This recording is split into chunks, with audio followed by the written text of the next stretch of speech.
నమస్తే welcome to news cafe నేను భాగ్యశ్రీ. ముందుగా వివిధ వార్తాపత్రికల్లో వచ్చిన ముఖ్యాంశాలు కనుక చూసుకుంటే డి అంటే డి ఇక అమెరికా సుంకాలపై ధీటుగా స్పందించిన భారత్. రైతుల ప్రయోజనాలే ముఖ్యమన్న మోదీ భారాన్ని భరిస్తామని స్పష్టీకరణ. మరిన్ని ఆంక్షలకు సిద్ధమన్న ట్రంప్. అమెరికాలో పెరగనున్న ధరలు. నేతన్నకు ఏటా 25,000 రూపాయలు. ఈ నెల నుంచే మగ్గాలకు ఉచిత విద్యుత్. 74 కోట్ల రూపాయలతో చేనేత క్లస్టర్లు. అమరావతిలో హ్యాండ్లూమ్ మ్యూజియం. జాతీయ చేనేత దినోత్సవంలో ముఖ్యమంత్రి చంద్రబాబు వరాలు. బీజేపీ ఈసీ భారీ మోసం. కుమ్మక్కై ఎన్నికల్లో ఓట్ల చోరీకి పాల్పడ్డాయి. దీనికి మహదేవ్పుర ఓటర్ల జాబితాయే నిదర్శనం. కాంగ్రెస్ అగ్రనేత రాహుల్ సంచలన ఆరోపణలు. న్యాయ వ్యవస్థ జోక్యం చేసుకోవాలని సూచన. నేడు బెంగళూరులో నిరసన ప్రదర్శనకు నిర్ణయం. తిరుపతిలో భూముల అనుచరుల అరాచకం. దళిత యువకుడిని నిర్బంధించి పోలీసు లాఠీలతో దాడి. త్వరలో భారత్కు పుతిన్ రష్యా అధ్యక్షుడు పర్యటన తేదీలపై కసరత్తు చేస్తున్నాం. జాతీయ భద్రతా సలహాదారు అజిత్ దోవాల్ ప్రకటన. నాన్నలు ఆ ముగ్గురే చంపినట్టు సంతకం చేయాలన్నారు. లేఖ చదివాక నేను ఒప్పుకోలేదు. పులివెందులలో ప్రస్తుత పరిస్థితులు భయపెడుతున్నాయి. వివేకానందారెడ్డి కుమార్తె సునీత. హరిత భవనాలకు ప్రత్యేక ప్రోత్సాహాలు. అమరావతిలో వాటికి ప్రాధాన్యం. మంత్రి నారాయణ వెల్లడి. ఇక విజయవాడలో గ్రీన్ ఆంధ్ర సమ్మిట్ 2025.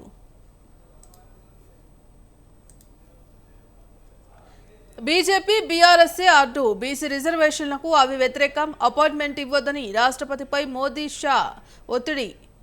ప్రయత్నాలన్నీ చేశాం. రాష్ట్రపతి చొరవ తీసుకోవాలి. జీవో ఇస్తే కోర్టుల్లో వాయిదా వేస్తే నిధులకు చిక్కు.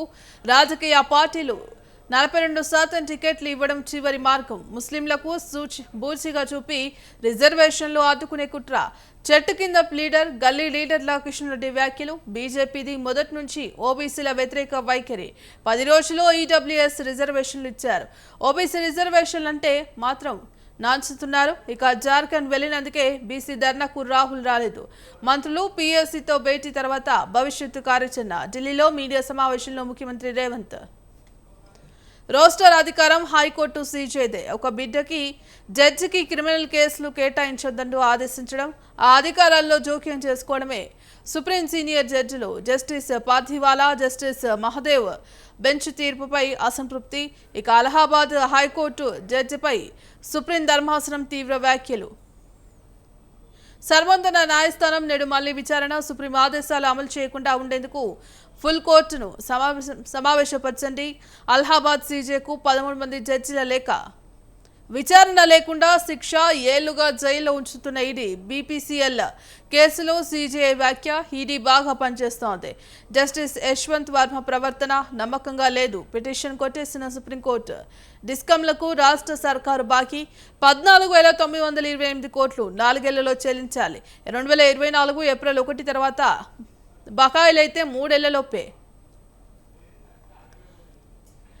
ఇక ఎర్రవల్లే చెర్లపల్లి. కేసీఆర్ ప్రస్తుతం జైల్లోనే ఉన్నారు. ఫామ్ హౌస్ లో తనను బంధించుకున్నారు. ఎన్నికల్లో ఓడించడమే ఆయనకు పెద్ద శిక్ష. కేసీఆర్ ఆరోగ్యం జాగ్రత్త అని అధికారులకు చెప్పారు. ఫిర్యాయింపు తప్పని సుప్రీం తీర్పిస్తే మేం సేఫ్. 65 మంది ఎమ్మెల్యేలు మాతో ఉంటారుగా. ఎన్నికల ప్రక్రియల్లో మోసాలు జరిగేది నిజం. కొడంగల్లో 15,000 ఓట్లు మాయం. మీడియాతో ఇష్టాగోష్ఠిలో సీఎం రేవంత్ రెడ్డి. హైదరాబాద్ పై వరుణ గర్జన. గంటన్నర పాటు దంచికొట్టిన వాన. చెరువులను తలపించిన రహదారులు. మునిగిన కార్లు, కొట్టుకుపోయిన బైక్లు. రోడ్డు మీద 4 నుంచి 5 కిలోమీటర్ల మేర ట్రాఫిక్ జామ్. కాలనీలో జలమయం. ఇళ్లలోకి వరద. కాజాగూడలో 13.3 సెంటీమీటర్ల వర్షపాతం నమోదైనట్టుగా తెలుస్తోంది. ఇక వివిధ వార్తాపత్రికల్లో వచ్చిన ముఖ్యాంశాలపై విశ్లేషణ అందించడానికి పొలిటికల్ అనలిస్ట్ కాపర ప్రసాద్ గారు ఉన్నారు. ప్రసాద్ గారు నమస్తే అండి. నమస్కారం అండి. ఎస్ ప్రసాద్ గారి స్థానిక ఎన్నికల నిర్వహణపై ఇప్పటికే 3 మార్గాలపై అటు సీఎం కావచ్చు, ఇటు టీపీసీసీ మంతనాలు జరుపుతోంది. ఇక బీసీ రిజర్వేషన్లపై ఢిల్లీలో ధర్నా నిర్వహించిన అయినప్పటికీ కేంద్రం స్పందించలేదు. అటు రాష్ట్రపతి అపాయింట్మెంట్ కూడా ఇవ్వలేదు. దీనికి బీజేపీయే కారణం అంటూ కూడా ముఖ్యంగా ఇవాళ కాంగ్రెస్ ఆరోపిస్తోంది. మరి దీని ఏ విధంగా చూడొచ్చు అంటారు? మీకు స్వతంత్ర టీవీ ప్రేక్షకులకు నమస్కారం. రాహుల్ గాంధీ సభకు రాలేదు. ప్రియాంక గాంధీ కాంగ్రెస్ నుంచి సభకు రాలేదు. కాంగ్రెస్ పార్టీ ఏఐసిసి అధ్యక్షులు మల్లికార్జున ఖర్గే కూడా ఆ సభకు రాలేదు. అంటే ఆ సభను కాంగ్రెస్ పార్టీ అధిష్టానమే ఏమాత్రం పట్టించుకోలేదని స్పష్టంగా అర్థమవుతుంది. వీళ్ళే కాదు, కాంగ్రెస్ పార్టీ ఆల్ ఇండియా నుంచి ఏ ఒక్క నాయకుడు ఆ రేవంత్ రెడ్డి గారు నిర్వహించినటువంటి సభకు హాజరు కాలేదు. ఇదొకటైతే, రెండోది ఆయన మళ్ళీ ఢిల్లీ నుంచి ఆ ఆ, తన కార్యక్రమాన్ని హైదరాబాద్ కు మార్చినట్టుగా, తెలంగాణ రాష్ట్రానికి మార్చినట్టుగా రేవంత్ రెడ్డి గారు చెప్తా ఉన్నారు. అంటే రేవంత్ రెడ్డి గారు 42% రిజర్వేషన్లు ఇస్తామని చెప్పి ప్రకటన చేసినప్పుడు, కాంగ్రెస్ పార్టీ కామారెడ్డి డిక్లరేషన్ చేసినప్పుడు ఎప్పుడు కూడా అందులో నేను చేస్తా అని చెప్పినాడు. కానీ ఇది కేంద్రం ద్వారా జరగాలి, ఇక్కడి పోయి నేను కేంద్రం పైన పోరాటం చేసి సాధిస్తా అని చెప్పి ఎప్పుడు చెప్పలేదు. కాబట్టి 42% రిజర్వేషన్లు అనేది బీసీలను మోసం చేయడం కోసం, బీసీల ఓట్లను గంపగుత్తగా కొల్లగొట్టడం కోసం కాంగ్రెస్ పార్టీ రేవంత్ రెడ్డి గారు ఆడుతున్నటువంటి ఒక పెద్ద డ్రామాగా దీన్ని స్పష్టంగా చెప్పొచ్చు.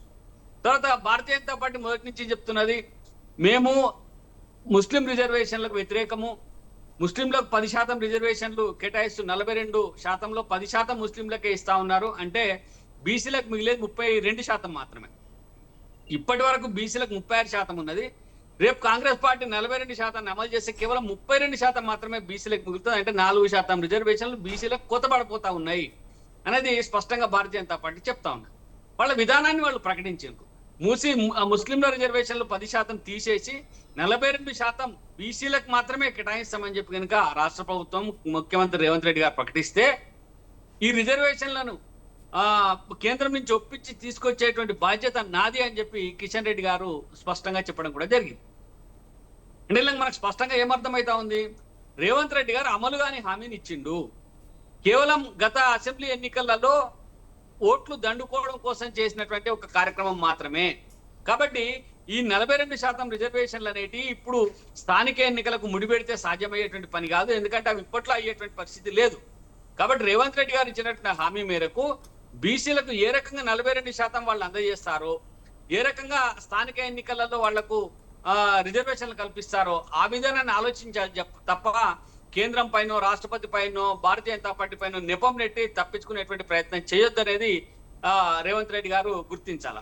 ఎందుకంటే మొత్తం రిజర్వేషన్లు ఇస్తామన్నప్పుడు కాంగ్రెస్ పార్టీ కామారెడ్డి డిక్లరేషన్ చేసింది. కామారెడ్డి డిక్లరేషన్ లో 42% రిజర్వేషన్లు అని చెప్పిండ్రు. ఇప్పుడు అంటా ఉన్నాడు రేవంత్ రెడ్డి న్యాయపరమైనటువంటి సమస్యలు ఎదురవుతా ఉన్నాయని చెప్పి. ముఖ్యమంత్రి గారు గతంలో మీరు ఒక ఎంపీగా పనిచేసిండ్రు, చాలా కాలం పాటు ఎమ్మెల్యేగా పనిచేసిండ్రు, మీ పార్టీకి ఒక న్యాయ నిపుణుల బృందం ఉన్నది. నువ్వు హామీ ఇచ్చినప్పుడు తెలియదా ఇది న్యాయస్థానాలలో నిలబడదు, న్యాయపరమైనటువంటి ఇబ్బందులు ఎదురవుతాయని చెప్పి? మీరు అనుకోలేదా 42% రిజర్వేషన్లను ఎలా కేటాయించగలుగుతామని చెప్పి? అంటే ముందైతే చెప్దాం, ఓట్లేయించుకుందాం, ఇచ్చేటప్పటికి ఆలోచన చేద్దామని చెప్పి అప్పుడు మీరు అనుకున్నారా? కాబట్టే కదా ఇప్పుడు ఆగిపోయింది, రిజర్వేషన్లు ఆగిపోయినాయి. అంటే మీరు కావలసుకొని ఉద్దేశపూర్వకంగానే బీసీలను మోసం చేసిండ్రు. ఇప్పుడు సామాన్య బీసీలకు తెలియకపోవచ్చు, ఇది 42% ప్రభుత్వం ఇస్తా అంటుంది కాబట్టి ఇస్తుంది ఖచ్చితంగా కాంగ్రెస్ పార్టీ అధికారంలోకి వస్తే అని చెప్పి అనుకోవచ్చు. కానీ మీకు తెలుసు కదా ఈ 42% రిజర్వేషన్ కావాలంటే ప్రక్రియ ఏ రకంగా ఉంటుందో, అవన్నీ చేయాల్సినటువంటి పని ఉంటుందని చెప్పి మీ అందరికి తెలిసి కూడా కావాల్సుకొని ఉద్దేశపూర్వకంగానే మీరు బీసీలను మోసం చేశారు. కాబట్టి బీసీలకు ఈ రాబోయేటువంటి ఎన్నికలలో ఈ రిజర్వేషన్లు దక్కేటువంటి అవకాశం లేదు. అసలు ఎన్నికలు జరిగాయో కూడా తెలిసేటువంటి పరిస్థితి లేదు. ఎందుకంటే సెప్టెంబర్లోనే ఎన్నికలు పూర్తి చేయమని చెప్పి కోర్టు చెప్పింది. కానీ ఇలా ఆగస్టు 9వ తారీఖు ఆగస్టు పూర్తి అయిపోతా ఉంది. ఇంకా ఆగస్టు నెలలో ఇంకా నువ్వు మీనమేషాలు లెక్కిస్తూ ఢిల్లీలో ఉద్యమాలు, గల్లీలో ఉద్యమాలు అని చెప్పి ఉద్యమాల మీదనే ఉన్నావు తప్ప ఎన్నికల ప్రక్రియలో ఇంతవరకు అని ప్రక్రియ ప్రారంభం కాలేదు. బీసీ రిజర్వేషన్లకు సంబంధించి ఏ ఎంపీటీసీ, ఏ జెడ్పీటీసీ ఎవరికి రిజర్వ్ అయింది అనేటువంటి పక్కా లెక్కలు ఇంకా తీయడమే లేదు. అంటే ఇవన్నీ కూడా ఇప్పుడు నువ్వు ఆగమాగం చేస్తావు. ఆగమాగం చేయడం వల్ల రిజర్వేషన్లు కూడా చాలా గందరగోళం పరిస్థితుల్లో పడతాయని చెప్పి స్పష్టంగా అర్థమవుతా ఉంది. కాబట్టి ప్రభుత్వం ఏదో ఒక నెపంతో ఎన్నికలను వాయిదా వేయాలని, బీసీలకు రిజర్వేషన్లు ఎత్తగొట్టాలని చెప్పి ప్రయత్నం చేస్తున్నట్టు స్పష్టంగా అర్థమవుతా ఉంది. మరి ఇప్పటికే సెప్టెంబర్ 30 లోపు గడువు ముంచుకొస్తోంది. మరి ఈ నేపథ్యంలో ప్రభుత్వం ఆ కేంద్ర నిర్ణయం కోసం వేచి చూస్తోందా, లేకపోతే ఎన్నికలకు వెళ్తుందా, లేకపోతే పాత జీవో ప్రకారమే లేకపోతే రాష్ట్ర ఎన్నికలకు వెళ్ళి మరి ప్రభుత్వమే 42% అమలు చేస్తుందా? మరి ఒకవేళ ఈ ఎన్నికలు జరగకపోతే కనుక ఇటు స్థానికలో ఏ పరిణామాలు ఎదురవచ్చు అనుకోవచ్చు? నాకు అనిపిస్తా ఉంది ప్రభుత్వం మళ్ళొకసారి కోర్టును అప్పీల్ చేసేటువంటి అవకాశాలు ఉంటాయి. ఈ రిజర్వేషన్లు అనేది తేలలేదు కాబట్టి ఎన్నికలు నిర్వహించడం కొద్దిగా ఇబ్బందిగా మారుతున్నటువంటి తరుణంలో కొంత సమయం గడువిమని చెప్పి మళ్ళీ కోర్టును కోరేటువంటి అవకాశాలు ఉంటాయి ప్రభుత్వం. కోర్టును కోరి ఎన్నికలను మళ్ళా నెల 2 నెలల్లో వాయిదా ఇచ్చేటువంటి పరిస్థితి ఉంది. ఎందుకంటే కోర్టు ఒకసారి తీర్పు ఇచ్చింది, నిర్దిష్టంగా చేయమని చెప్పింది కాబట్టి. కానీ పరిస్థితులలో ఈయన ఢిల్లీకి పోయి డ్రామా చేసింది కూడా దానికోసమే, రాష్ట్రపతి గారి అపాయింట్మెంట్ కోరింది కూడా దానికోసమే. ఎందుకంటే కోర్టుకు చెప్తారు, ఇప్పుడు మేము ఇంత ప్రయత్నం చేసినాం కానీ ఈ రిజర్వేషన్లు అనేటివి పూర్తిగా కాలేదు కాబట్టి రిజర్వేషన్లు అయ్యేదాకా ఎన్నికలు ఆపుతాం, దానికి పర్మిషన్ ఇవ్వమని చెప్పి కోర్టును అడిగేటువంటి అవకాశాలు ఉంటాయి. అంటే ఎన్నికలు వాయిదా పడే అవకాశాలు ఉంటాయి. ఎన్నికలు ఉన్నా వాయిదా పడ్డా ఏమైనా కూడా ఈ ప్రభుత్వము రిజర్వేషన్ల విషయంలో మాత్రం చాలా తప్పు చేసింది. రిజర్వేషన్ల పేరుతోటి బీసీలను మోసం చేసినట్టుగా స్పష్టంగా అర్థమవుతుంది. నెపాన్ని వేరే వాళ్ళ మీద నెట్టడం అనేది సరైనటువంటి దాన్ని. ఉదాహరణకి నువ్వు ఒక పని చేస్తా అని చెప్పి నువ్వు చెప్పినావు, పని ఎందుకు చేస్తలేవు అంటే ఫలానోడు కేంద్రం ఢిల్లీలో ఉంది, వాళ్ళు పని చేస్తలేరు కాబట్టి ఇక్కడ నేను చేయలేకపోతున్నా అని చెప్పి నువ్వు కరెక్ట్ కాదు కదా. నువ్వు చెప్పినప్పుడే ముఖ్యమంత్రి రేవంత్ రెడ్డి గారు 42% రిజర్వేషన్లు ఇస్తానప్పుడు ఆయన ఏం చెప్పాల్సిందంటే 42% రిజర్వేషన్ల కోసం కాంగ్రెస్ పార్టీ అధికారంలోకి వస్తే ప్రభుత్వం ప్రయత్నం చేస్తుంది, మేము దీనిపైన పార్లమెంట్ లో ఢిల్లీలో పోరాటం చేసి కేంద్రాన్ని మెడలు వంచి అప్పుడు తెప్పించేటువంటి ప్రయత్నం చేస్తాము, కేంద్రాన్ని ఒప్పిస్తాము అని చెప్పి చెప్పాల్సింది.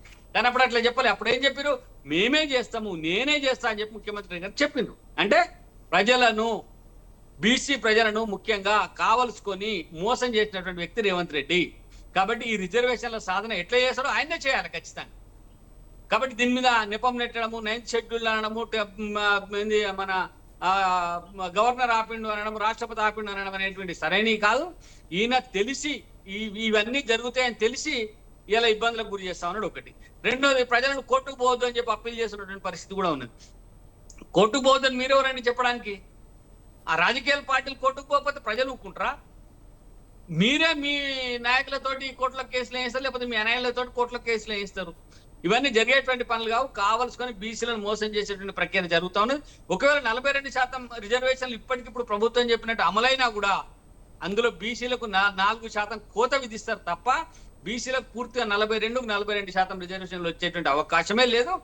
ముస్లింలను 42%లో నుంచి 10% ముస్లిం రిజర్వేషన్లు వెంటనే తీసేసి పూర్తిగా బీసీలకే 42% ఇస్తున్నామని ప్రకటించి ఆ పైన వాళ్ళు భారతీయ జనతా పార్టీని, కేంద్ర ప్రభుత్వాన్ని అప్రోచ్ అయితే ఏమైనా సానుకూల స్పందన వచ్చేటువంటి అవకాశాలు ఉంటాయి. రైట్. ఇక ప్రసాద్ గారి మరో అంశం చూసుకుంటే, ఇప్పటికే నిన్న రాహుల్ గాంధీ చేసినటువంటి వ్యాఖ్యలు చూస్తే పకడ్బందీగా ఓట్ల చోరీ జరిగింది, మరి ఎన్నికల సంఘం బీజేపీ కుమ్మక్కై భారీ మోసానికి తెగబడింది, మరి ఇందుకు నిదర్శనం మహదేవ్పుర ఓటర్ల జాబితా అంటూ కూడా నిన్న రాహుల్ గాంధీ ఈ వ్యాఖ్యలు చేశారు. దీన్ని ఏ విధంగా చూడొచ్చు అంటారు? మీ వాయిస్ సరిగా రావట్లేదు, డిస్టర్బెన్స్ వస్తా ఉంది బాగా. ఒకసారి ఏదైతే రాహుల్ గాంధీ నిన్న ఇటు ఎన్నికల సంఘంపై తీవ్రమైన వ్యాఖ్యలు చేశారు, మరి బీజేపీ ఎన్నికల సంఘం కుమ్మక్కయ్యి ఈ ఓట్ల చోరీకి పాల్పడింది, ఇందుకు దీనికి నిదర్శనం ఇటు మహదేవ్పుర ఎన్నికల ఓటర్ల జాబితా అంటూ కూడా ఆయన వ్యాఖ్యానించారు. దీన్ని ఏ విధంగా చూడొచ్చు అంటారు? ఒకటే స్పష్టం అండి, ఎన్నికల సంఘం ఒక నిర్ణయం తీసుకుంది. ఏమని? ఓటర్ ఐడి కార్డుకి ఆధార్ కార్డును జత చేద్దామని చెప్పి. జత చేసి voter ID card, Aadhaar card జత చేసినట్టయితే బోగస్ ఓట్లు ఉండవు, వాటిని జత చేయాలని చెప్పి ఎన్నికల సంఘం నిర్ణయం తీసుకుంటే దాన్ని కోర్టుకు పోయి ఆపింది ఎవరండి? కాంగ్రెస్ పార్టీ కాదా? కాంగ్రెస్ పార్టీ నాయకులు కాదా? కోర్టుకు పోయి ఎన్నికల సంఘం ఆధార్ కార్డును జత చేయకుండా అడ్డుకున్నది ఎవరు? వీళ్ళే కదా. మరి ఆధార్ కార్డును జత చేయకుండా అడ్డుకొని అందులో అక్రమాలు జరిగినాయని చెప్తే ఈ వీళ్ళ ఎట్లా దానికి అది ఉంటుంది? వీళ్ళకి అవసరమైనప్పుడేమో అక్రమాలు జరిగినాయని చెప్తారు, వీళ్ళకి బాగుంటేనేమో అంత బాగుంది అని చెప్తారు. ఇది కరెక్ట్ కాదు కదా. ఎన్నికల సంఘం ఇప్పటికైనా చెప్తా ఉన్నది, దానిపైన కంప్లైంట్ ఇవ్వమని. ఇవాళ ఎన్నికల సంఘం ఇచ్చినటువంటి ప్రకటన కూడా అదే ఉంది కదా. ఏదైతే రాహుల్ గాంధీ గారు అక్కడక్కడ అక్రమాలు జరిగినాయని చెప్పి కొన్ని చూపించిండ్రో దానికి సంబంధించి లిఖితపూర్వకమైనటువంటి ఒక కంప్లైంట్ ఇవ్వమని చెప్పి ఎన్నికల సంఘం అడిగింది. రాహుల్ గాంధీ గారు ఇవ్వాలా ఎన్నికల సంఘానికి ఆ లేఖ ఇచ్చి ఇలా అక్రమాలు జరిగినాయని చెప్పాలా.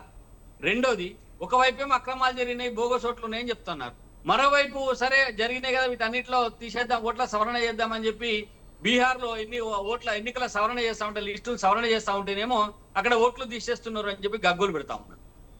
అంటే అర్థమైంది, బెంగాల్లో ఓటర్ లిస్ట్ సవరణ చేస్తే అక్కడ అడ్డుకుంటారు. అక్కడ రోహింగ్యాల ఓట్లు కూడా ఓటర్ లిస్ట్ లో ఉన్న పరిస్థితి మనం గమనించాం. బంగ్లాదేశ్ నుంచి వచ్చినటువంటి వాళ్ళకు ఓటర్ లిస్ట్ లో ఓట్లు, ఐడి కార్డులు ఉన్నటువంటి పరిస్థితి మనం గమనించాం. అంతేందుకు హైదరాబాద్ పాత బస్తీలోకి పోతే కూడా ఇక్కడ బెంగాల్ నుంచి, ఇతర దేశాల నుంచి వచ్చి ఇక్కడ నివాసం ఏర్పరచుకొని అక్రమంగా నివాసం ఉన్నటువంటి వాళ్ళకు కూడా ఓటర్ ఐడి కార్డు ఉన్నటువంటి పరిస్థితి మనం గమనిస్తున్నాం. అట్లాంటి వాళ్ళని ఓటర్ల లిస్ట్ నుంచి తీసేస్తామంటేనేమో అట్లెట్లా తీసేస్తారు, అది సరికాదు అని చెప్పి మాట్లాడుతున్నటువంటి కాంగ్రెస్ పార్టీ ఇవాళ ఓటర్ లిస్టులో అక్రమాలు జరిగినాయి అంటే తాను ఓడిపోతేనేమో అక్రమాలు జరిగినట్టు, తాను గెలిస్తేనేమో సక్రమంగా ఉన్నట్టు. ఇదేనా రాహుల్ గాంధీ గారు చెప్పేది?